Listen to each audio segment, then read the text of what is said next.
जो बीजेपी के प्रदेश अध्यक्ष पर एक जो 376 का मुकदमा दर्ज हुआ है, तो इसको लेकर क्या कहेंगे? पब्लिक के सामने माफ़ी मांगने में कोई दिक्कत नहीं आनी चाहिए। कि इनका अभी तक विपक्ष नेता ही नहीं चुना गया है और उधर उधर से भूपेंद्र हुड्डा को जो उनको कोठी खाली करने के भी आदेश दे दिए। आज हमारे साथ है पूर्व वित्त मंत्री संपत सिंह। इनसे हम बातचीत करेंगे कि जो हरियाणा की राजनीति को लेकर, खासकर कांग्रेस में आजकल जो चल रहा है, जो इसको लेकर बातचीत करेंगे। सर, ये बताएं कि वर्तमान में अभी जो बीजेपी के प्रदेश अध्यक्ष पर एक जो 376 का मुकदमा दर्ज हुआ है, तो इसको लेकर क्या कहेंगे? देखिए, ये बहुत संगीन मामला है और इस संगीन मामले में तो यही कहना चाहूँगा कि लोगों के सामने सच्चाई आनी चाहिए।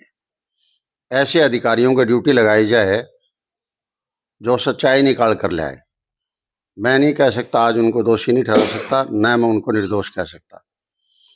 चार्जेज लगते हैं, चार्जेज के बाद उसकी इन्वेस्टिगेशन होती है और जब बड़े आदमी के खिलाफ लगते हैं चार्जेज तो उनकी इन्वेस्टिगेशन अकेली हो ना, लोगों के लगे कि हाँ ये इंडिपेंडेंट इंक्वायरी हुई है, ऐसा जो है करना जरूरी है। सर, अगर कांग्रेस की बात की जाए, क्योंकि कांग्रेस में जो जैसे जो हारे थे लोग, उन्होंने अपनी रिपोर्ट भी दी थी, फाइंडिंग कमेटी की रिपोर्ट अभी तक नहीं आई है और लोग कांग्रेस के जो हारे लोगों में अभी तक निराशा है। इसको लेकर क्या कहेंगे कि क्या आगे मतलब होना चाहिए? देखिए, इसके बारे में अब तक दो ही बातें आई है। एक तो बात यही है कि मशीन में गड़बड़ है और दूसरी बात ये आई है कि धनबल और राजबल का बीजेपी ने जबरदस्त इस्तेमाल करके कांग्रेस पार्टी के विरुद्ध सीटें जीतने का काम किया है। तो केवल इतने से बात नहीं बनेगी। ठीक है, ये कारण है, सरकार में जो पार्टी होती है वो करती है। इन्होंने बीजेपी वालों ने तो बहुत ही ज़्यादा गदर करते हैं ये। लेकिन जो और कारण है, जो राजनीतिक कारण है, पार्टी के अंदर के कारण है, उनको पार्टी को अब ये चाहिए। बहुत दिन हो गए हैं, लोग इस बात की इंतजार कर रहे हैं।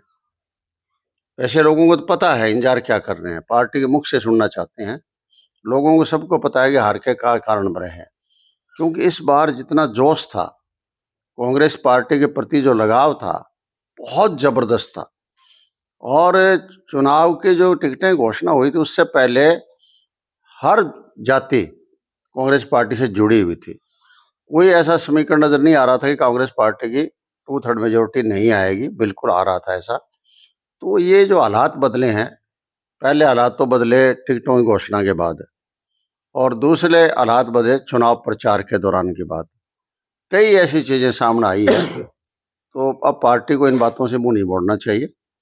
पार्टी को इंडिपेंडेंट इंक्वायरी करवाकर, ताकि लोगों को लगे कि हाँ सही मायने में ये इंक्वायरी हुई है, वो चीज़ें सामने आए, ताकि जिससे कांग्रेस पार्टी को मजबूत किया जा सके। आज कांग्रेस पार्टी, इसमें कोई दो राय नहीं है, बड़े सदमे में है। हर आदमी आज मायूस है, हर आदमी आज परेशान है कि हुआ क्या है ये। सरकार हम बना रहे थे और उसके बावजूद सरकार नहीं बन पाई। तो हर आदमी को देखो अपने इलाके के बारे में पता होता है, लेकिन इलाके से बाहर इतना पता नहीं होता है।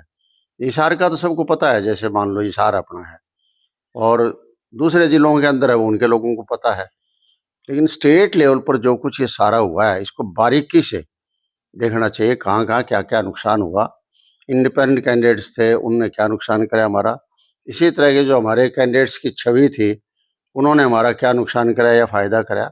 ये सारी बातें लोगों के सामने आनी चाहिए। पॉलिटिकल पार्टी है कांग्रेस पार्टी, बहुत पुरानी पार्टी है। इस तरीके से सदमाग्रस्त होकर बैठे रहने से बात नहीं बनेगी। आगे भी आपको काम करना है ताकि लोगों से सदमा दूर किया जा सके। हाँ, दूर जब होगा, जब हकीकत सामने आएगी, तो ये पार्टी को जो है ना, जल्दी इस चीज़ पर करना चाहिए। और इस चीज़ का जब तोड़ आएगा तो वो तोड़ ऐसा लगे कि लोगों को भी लगे कि हाँ ये सच फैक्टर जो सामने आ रहे हैं।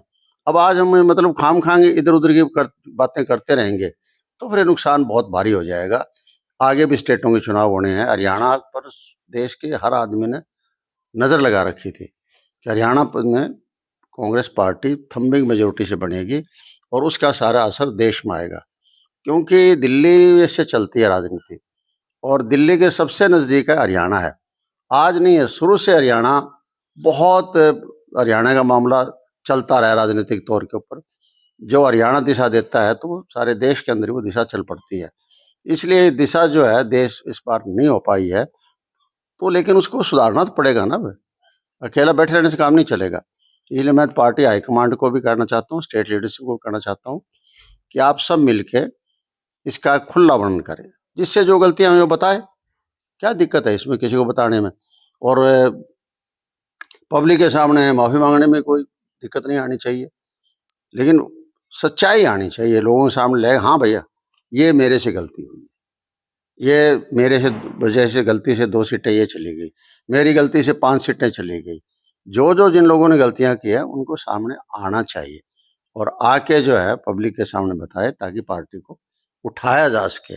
लेकिन इस तरह होगा तो फिर पार्टी उठेगी कैसे? तो सर अगर बात की जाए प्रतिपक्ष नेता की, क्योंकि चुनाव भी हो चुके हैं, सारा कुछ हो गया है, क्योंकि विपक्ष भी अब उन्होंने भी यही कहना शुरू कर दिया कि इनका अभी तक विपक्ष नेता ही नहीं चुना गया है, और उधर उधर से भूपेंद्र हुड्डा को जो उनको कोठी खाली करने के भी आदेश दे दिए। देखिए, जहाँ तक विपक्ष का नेता है, कई बार टाइम लग जाता है, लेकिन ऐसे माहौल के अंदर पार्टी को जल्दी फैसला करना चाहिए और ऐसा लगे फैसला, मैं बार बार ये कहना चाहूँगा, जिससे जनता में ये मैसेज आए कि हाँ, ये फैसला ठीक है, भी हमने इसको बनाया विपक्ष का नेता, लेकिन बनाना चाहिए। जहाँ तक कोठी खाली की बात है, वो एक कानूनी प्रक्रिया है। वो देखो टाइम निश्चित होता है कि 15 दिन के अंदर आपको खाली करनी है, उसके बाद आपको कितनी पेनल्टी देनी है, कई गुना तक पेनल्टी है कोठी की। तो वो बातें तो एक कानूनी प्रक्रिया है और खाली करने वाला और खाली करवाने वाले जाने कि क्यों इसमें क्या हो रहा है। लेकिन मैं कहता हूँ कि जहाँ तक विपक्ष के नेता की बात है, आपके 37 एमएलए हैं। चलो ठीक है, आप राज में नहीं आए हो, लेकिन कम से कम वो विपक्ष की भूमिका तो निभानी पड़ेगी ना। वो भी भूमिका, बहुत बड़ी भूमिका होती है, विपक्ष की होती है। इसके लिए आपको बाकायदा जो है ना विपक्ष के नेता को जल्दी से जल्दी पार्टी को चाहिए कि उसकी नियुक्ति की जाए। इसी तरह से पार्टी संगठन को मजबूत करने की बहुत ज़्यादा ज़रूरत है। पिछले 15 साल कह सकता हूँ मैं कि पार्टी का संगठन नहीं रहा, और न रहने की वजह से व्यक्तिगत मामले ज़्यादा चले थे और व्यक्तिगत मामलों से इस चुनाव में नुकसान हुआ है।